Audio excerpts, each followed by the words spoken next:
So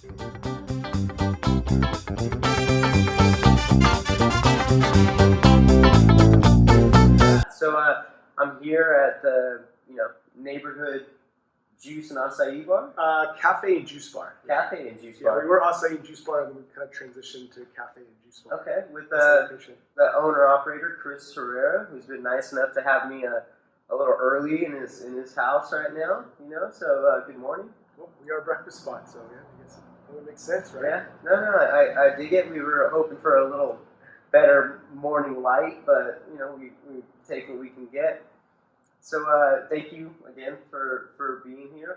So before we get started going off on down too many roads, do you want to just give us a kind of brief overlay of what you do here?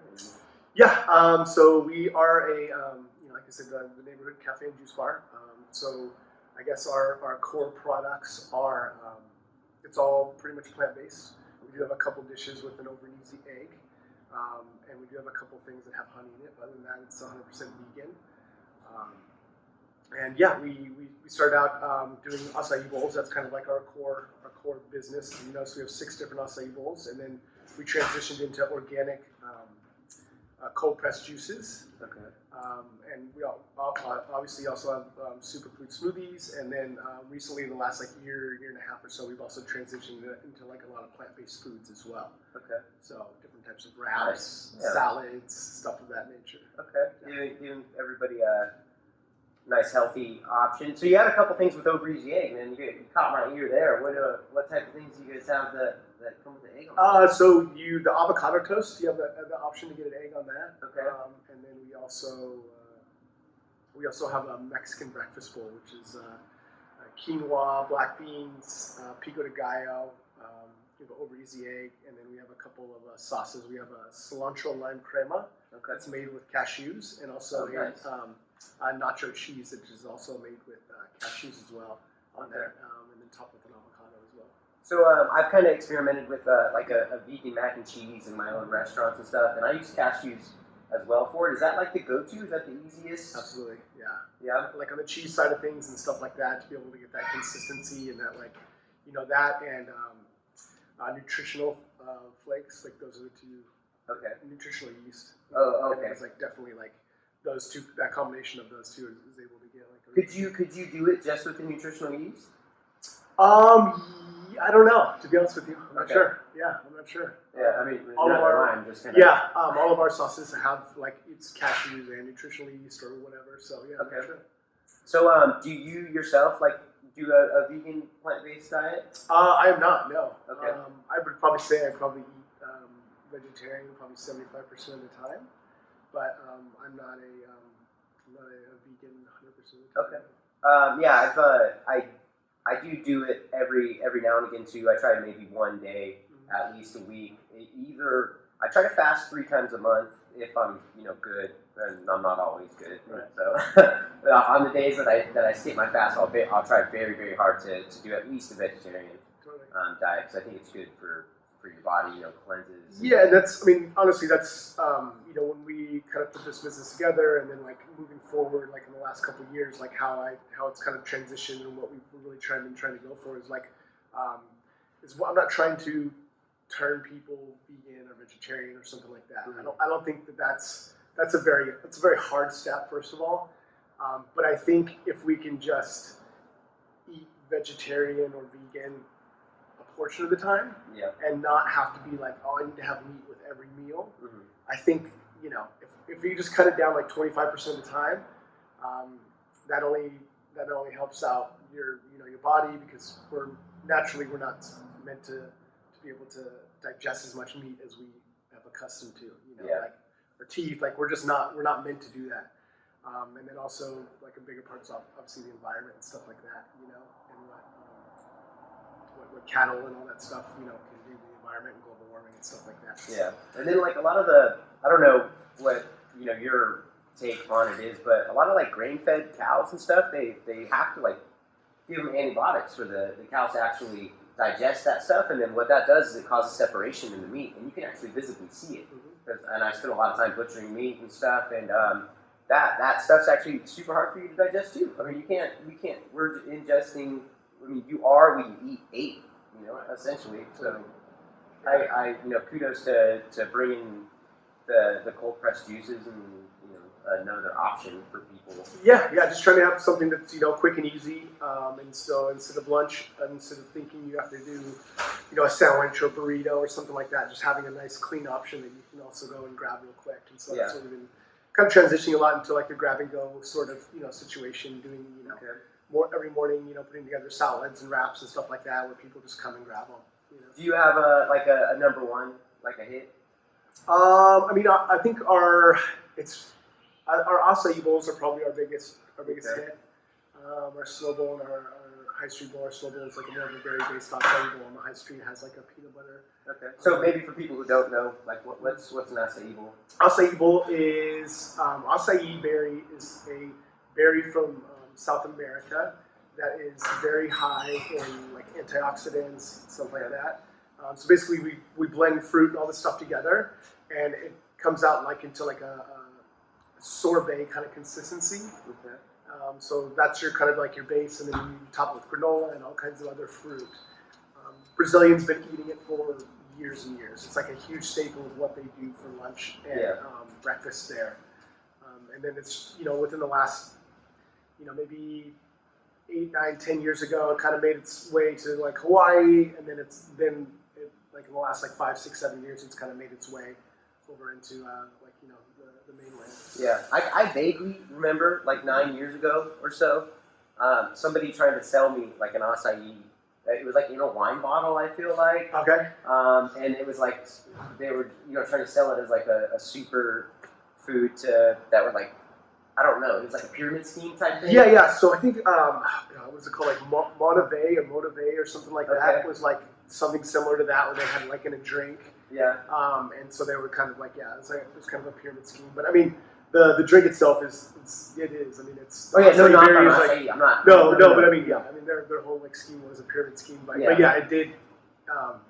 That was kind of the first. One of those things like you rope other people in, and then that's how you kind of make money off their sales. Totally. And stuff like that. Totally. So how did you get started in this whole thing? So I got started in this I was working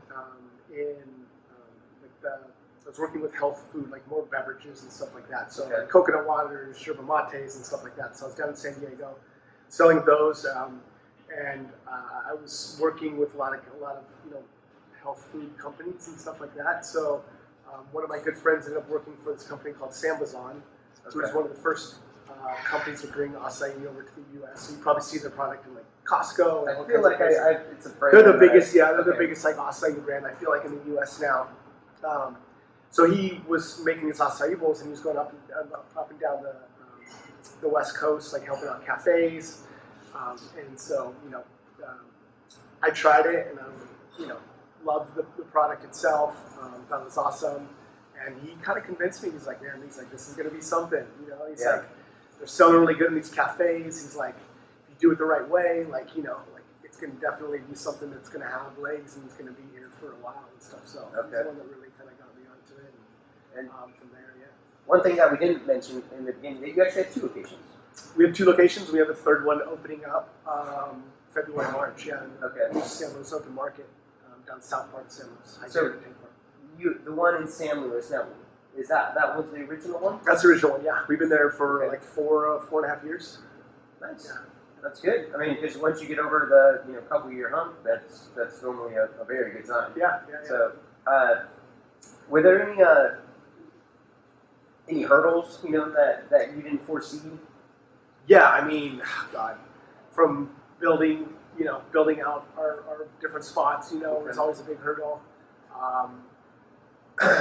Understanding how to actually run a restaurant. Was this your first? This is my first. Oh, kudos, so we had no idea. So there's so many mistakes that I've made along the way, and I definitely hopefully learned from a lot of them. But yeah, I mean, not having to ever run anything like this. Like I worked in restaurants like all through college. Okay. But other than that, I had no restaurant experience. So it was just kind of like learning on the job, and I think that's why we started like a really small, like our location in Slow is like 900 square feet, only has, kind of a bar seating sort of thing. So we started really small because, I think if we would start out big, we probably would have crashed and burned because I didn't know how to do anything like this.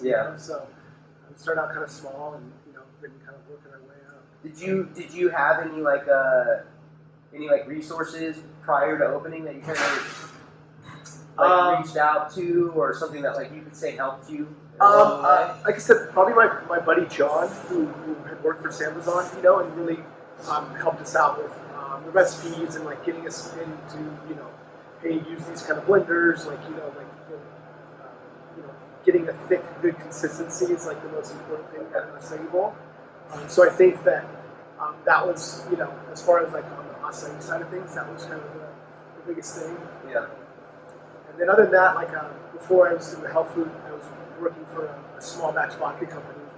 So I was going around working with all these craft bartenders down in San Diego. And they really taught me about balance and when they're making the cocktails and stuff like that. So I just picked up, that year and a half or 2 years that I worked for them, I just picked up so much from, all these and how they came up with recipes and stuff like that. And so I really tried to incorporate that especially when we came up with our juices and stuff like that. I mean, something that seldom gets talked about is craft cocktails. People put a lot of work into that. Oh, dude, it's insane. I had no idea until I started working. It was just it's there's, and you can tell the difference between a really good, balanced, amazing craft cocktail, and ones that are just just kind of mixed up and mixed up or I mean, it was night and day when you have somebody that was really good at what they did, and these guys were crazy passionate about it. And, I took a lot from that. So I would say between those two avenues, that really helped me get an idea of direction-wise as far as recipes and stuff like that. But other than that, I was just Is there something? I mean, because now you're 4+ years into it. Is there something you wish you knew? Something maybe general or specific? I mean, it could be. Wow. I mean, there's so much. Whether it's I mean, even this location, just more, whether it's more on the really concentrating more on the customer service sort of things and how to train and I think right now I'm really trying to increase our branding because I felt I haven't done any of that, so really trying to put a little bit more emphasis in that kind of. Because I always felt if you just have a good product and people find you, and they do, I think, for the most part. But I think that there is a lot of, a lot more to the having a good social media and a good brand, and having everything kind of link up as far as your place and everything has to just be really in tune. Especially, I mean, now, I mean, I feel most places should try to use social media because everybody's on it. I mean, there's no getting away from it. And then depending on who you listen to online, I mean, Gary Vee, I listen to him a lot, and he's I don't know, he's very big. He's came through his dad's wine business, and now he owns a multimedia company. He gives people advice and stuff, and he says that you should post content on everything, all across the board, Facebook, Twitter, LinkedIn, everything. And I don't do it enough, and I don't know anybody who does, but it's something that's definitely not going away. No, absolutely not. And I'm a little bit older, so I haven't I'm still not really super big into social media myself, so it's not anything that I really care about. So it's it also, I think, has affected a little bit as far as my emphasis on it. But it is something that's super cool. So one thing that shout out to Gary Vee. One thing that Gary Vee says about that is and I hope my boss isn't listening because I totally agree to run somebody's social media, but you shouldn't pay somebody. You should just really try. Just do it. The tools on Instagram and Facebook are so user friendly that you can kind of stumble your way into it, and the analytics about it are very easy. So I mean, just start going for it. And advertising on Instagram is so cheap for what you get in return that you should do it. Like, just if you haven't experimented with it.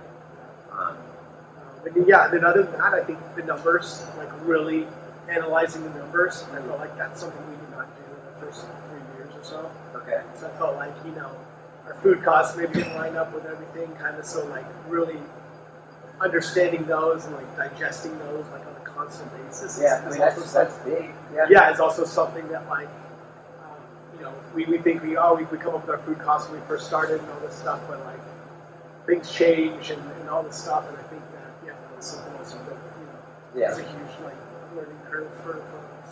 Okay.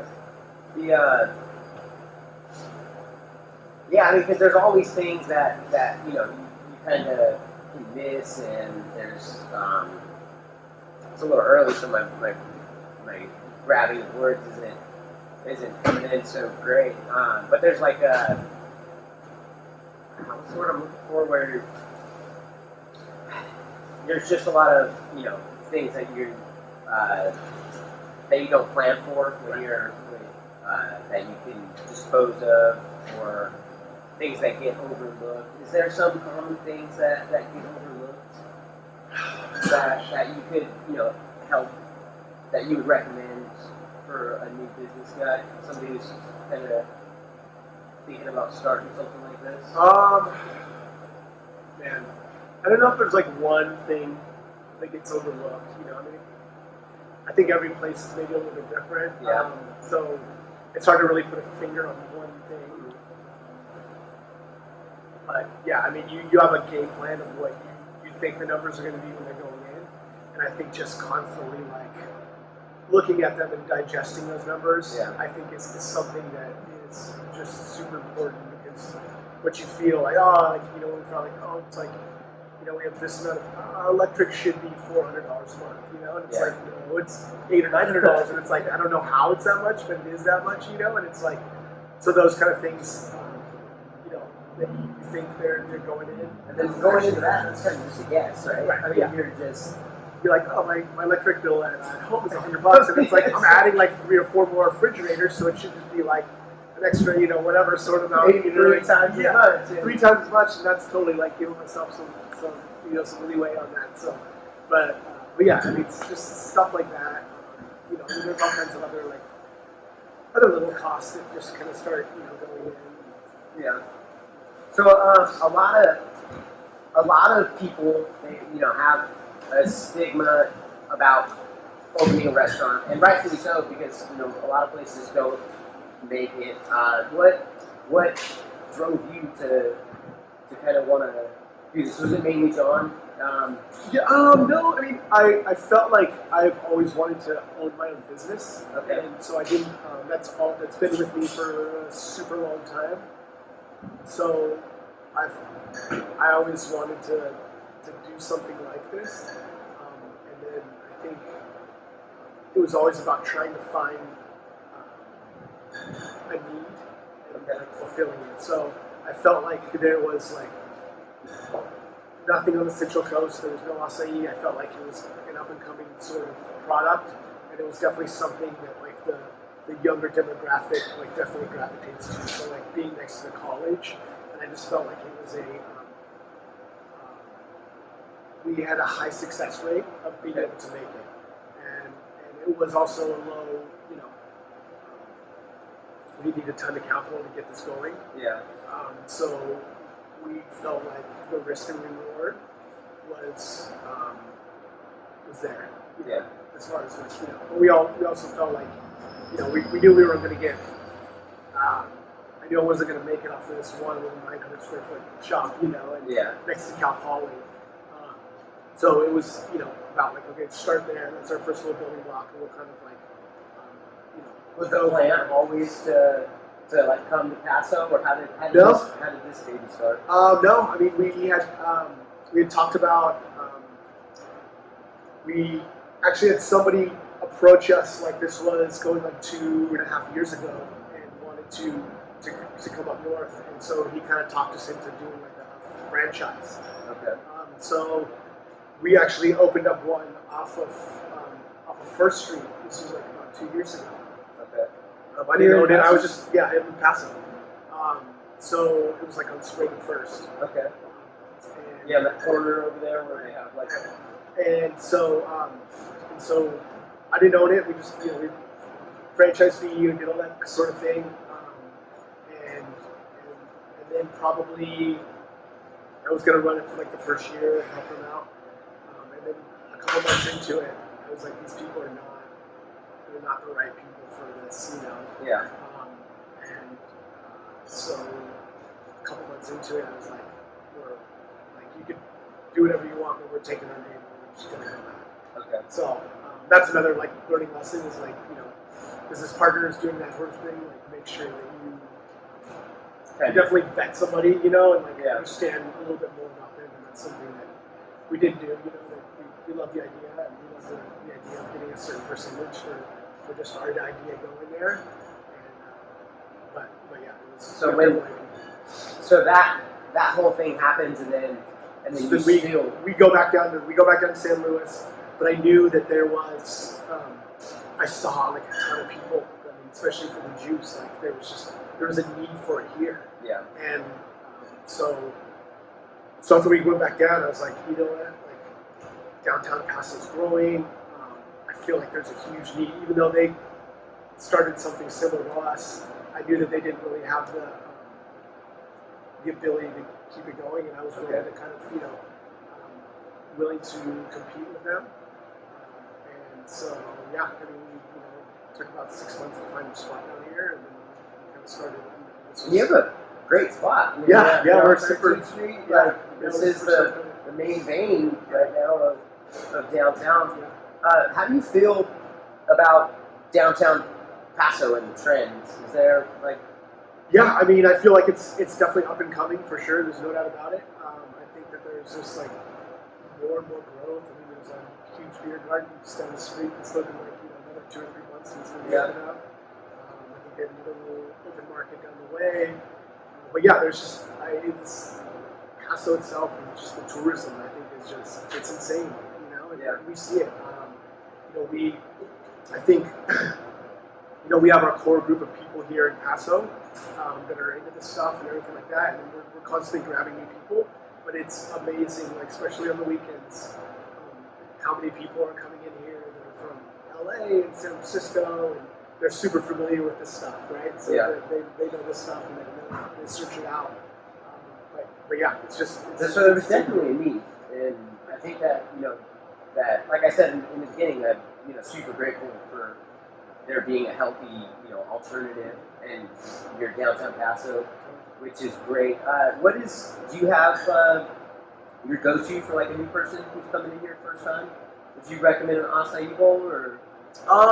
Yeah, probably. I think that's probably just because that's our core competency. That's what we've got, that's what we kind of made our money on. So I would typically, but it just depends. I mean, I feel like our food has gotten pretty dang good, So I always, How did that evolution happen? I saw a need for it again. It was just something that I saw a need for, a good, healthy alternative for people to be able to grab something quick, and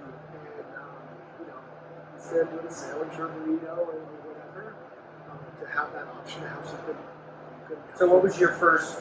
So when you first started, it was just acai bowls and juices? Acai bowl smoothies, and we did a couple of centrifugal juices. Okay, and so what's that? Centrifugal juicer is like when they do made to order. So when somebody orders a juice and you just juice it right there. Centrifugal juicer, basically it grinds it up real quick to make out the juice. Okay. What we do now, we do a cold press. And so what that does is it just grinds it up slightly and then puts it in a big bag, and it's a hydraulic press. Okay. It squeezes the juice. So what that does is it gives you actually a shelf life on a juice. So most of our juices have 5-day shelf life. Okay. Some of them have 4, but that gives you at least some bit of a shelf life. A centrifugal juicer, because you're oxidizing it because of the way you're grinding it up, there's some heat behind it, so it oxidizes. So the nutrients start dissipating in about 20 minutes or so. The juice out of centrifugal juicer is great, but it has to be drank right then and there. Yeah. Whereas our juices, we make big batches and they're there, and all the nutritional value is still there for up to the 5 days. So most of the people who are doing like celery juice at night at their house and then drink it in the They're morning? they're usually doing a centrifugal juice. And so they're pretty much using the. No, I mean as long as they're drinking it right away. But if you throw that thing in the fridge and then you go you go the next morning. I mean, not only will you see it super discolored, but like also like a lot of the nutritional value will be gone. Okay. I mean, it's still better than nothing, but definitely it's cold presses. Cold press is the way. And there's some home ones that are like cold press, and they're called like masticating juicer. Okay. And so that's like it's a much smaller process, but you're actually like sitting there kind of like grinding it up. Oh, like a. And I would probably say, to be honest with you, like 70% of our customers have their own juicer at home. It's a lot of work, man, between cleaning that thing and. Does it get neglected like a microwave? Do people just?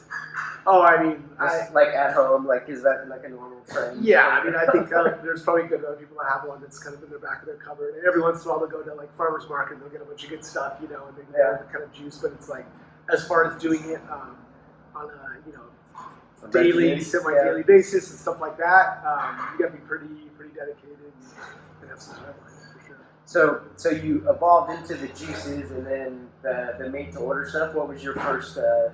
Yes. So our first thing was a couple of like rice bowls. So we had like our Fiesta bowl, which is like a brown rice, black beans. We do jackfruit, like a chipotle jackfruit. Okay. We do romaine, a pickled cabbage, our cilantro lime cashew crema on top, and an avocado. Yeah. And then we also did a lotus bowl, which was like a portobello mushroom, rice, red cabbage, carrots, edamame. We ended up discontinuing those for maybe 3 or 4 months ago. Okay. Just wasn't And edamame is seaweed. No. That's it's a soybean. It's the soybeans, right? And they make like really good noodles and stuff out of them. Yeah, I mean they're in a lot of like Asian because like I was definitely like trying to cut carbs, and so like I would still want a pasta fix, and edamame pasta was really good, high protein and stuff. So I wouldn't have to use a meat with it. I would just eat that with some really good like organic tomato sauce, and stuff like that. So in the Central Coast, like if you were out and about on a weekend, like what type of things would you enjoy doing? Like I think Central Coast is like the hiking, getting outside, enjoying weather, everything that we have here. Yeah. But I mean, this is like not normal for here, right? No, not at all. But yeah, I think just taking advantage of that. I think this is kind of like the raddest part of this area, and I think like a reason why people kind of gravitate here for tourism is because it's like you have the California climate and everything like that, but you don't have the people here that you have everywhere else. And that's the one thing that I think is pretty rad. Living in Southern California and spending about 12 years in San Diego, love those places for sure. But the one thing that kind of differentiates it here is that you can get you're not like on top of everybody here. You know what I mean? Like you could go on a hike and like not see somebody for a couple hours, or whatever. You don't deal with traffic here or whatever. So I think that's definitely one of my favorite things is that the hiking. There's so many great spots. The beach is so close, and people up here are I don't know. It's because there's less going on because there's a lot here, but people are way more friendly. Like I remember when I first moved here, when I first moved back, because as we were discussing earlier, I grew up here, but then I moved away for a little bit. Shout out to my dad and his restaurant. Shout out to Cal City. Shout out to California City. And Tehachapi and Tehachapi's high school. Go Warriors. Go Warriors. Freaking fun times. Does it snow much there? Is it stick? I know they just like this last storm that just came through. They got like I heard they got like 1.5 foot. Okay. But yeah, I mean, absolutely. It's 4,000, 5,000 square or altitude. Yeah. Okay. So it definitely snows for sure. It's getting cold, so they're probably feeling it right now, especially with all this rain and stuff. But one of the first things when when I moved back here, it was like the person at the bank remembered my name when I walked in the door, and I thought that was pretty off-putting. It was strange at first. I wasn't expecting it, and then like a week later, the dude at the gas station remembered my name, and it's like this friendly vibe. Yeah, and a little small town like mentality. Yeah, very much, and it's one of the things that I really appreciate still about this place. Is there any other like local spots that you really enjoy frequently? Or it could be anywhere. I mean, yeah, no, totally. Yeah. I mean, I don't know, man. Definitely, into big fan of like beers and stuff like that. So, all the little breweries and stuff here. There's a cool place that opened up in Tascadero just recently called the Racketeer Room. Okay. Which is actually the guy that started. It's the Morro Bay Brewery. I should know this. Morro Bay Brewery. Okay. They do a lot of sours and stuff like that. But the Racketeer Room? Yeah. Oh, shout out to the Racketeer Room. But anyways, like little cool places like that. Okay. Which is great too. And then I mean, we just moved up to the Tascadero not too long ago, but before that we were down in San Luis. So whether it's the many good delis down there, so all our friends, whether it's Doobie at High Street or Becky over at Lincoln Deli, or some of our friends over there.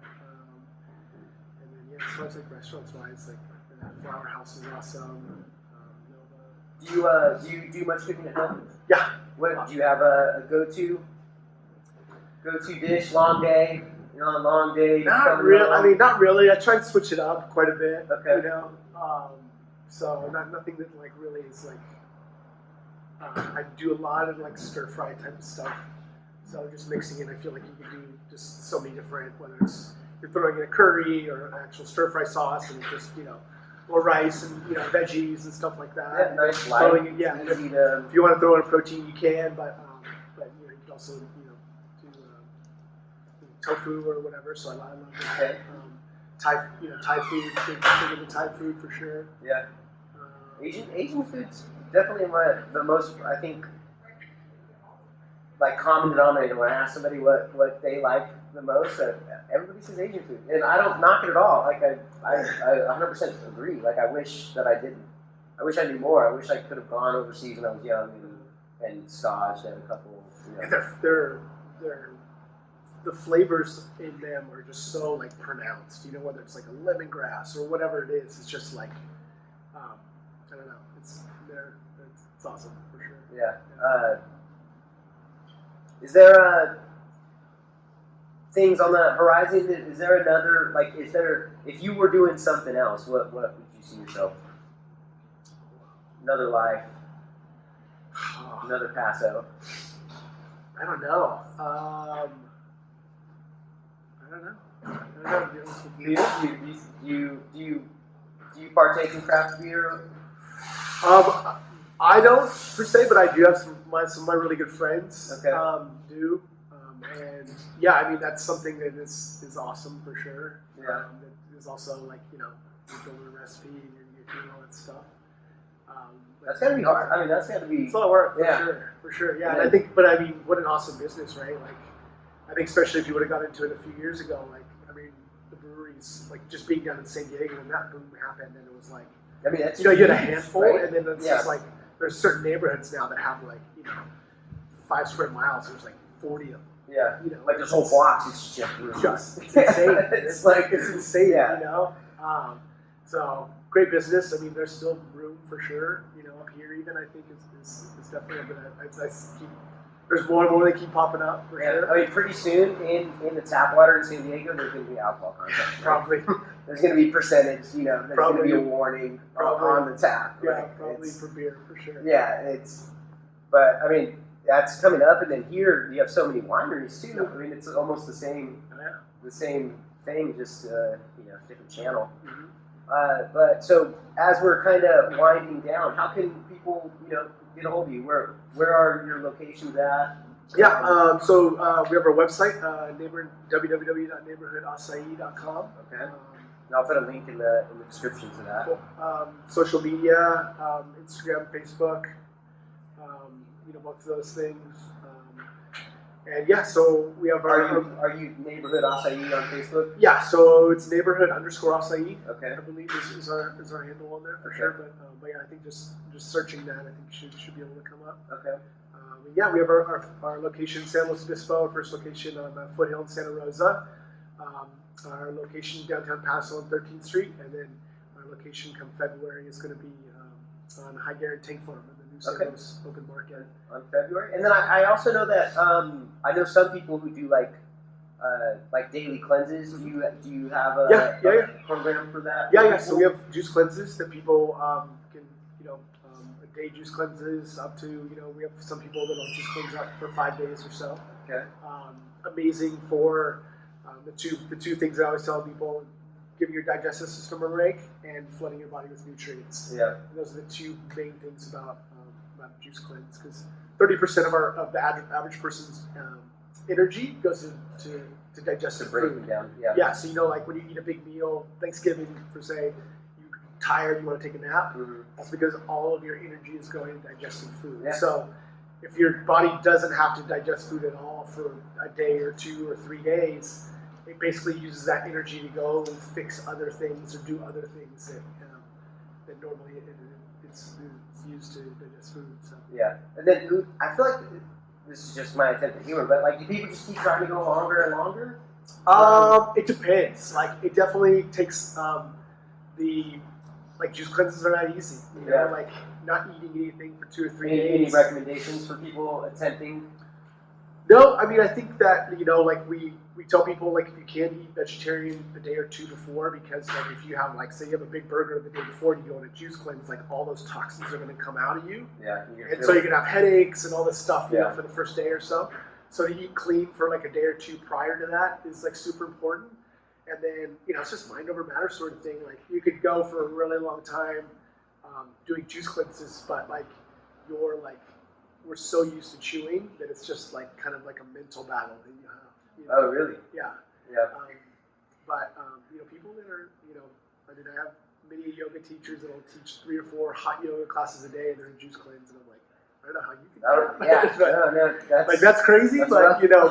It's just their mental fortitude or whatever. They're just like, you can do it, no problem. So. Yeah. Any local yoga spots you want to show? Dharma Yoga. Yeah, Dharma Yoga. Across the way, they're our friends. Spark Yoga in San Luis. They've been our best friends for forever. They're our neighbors there.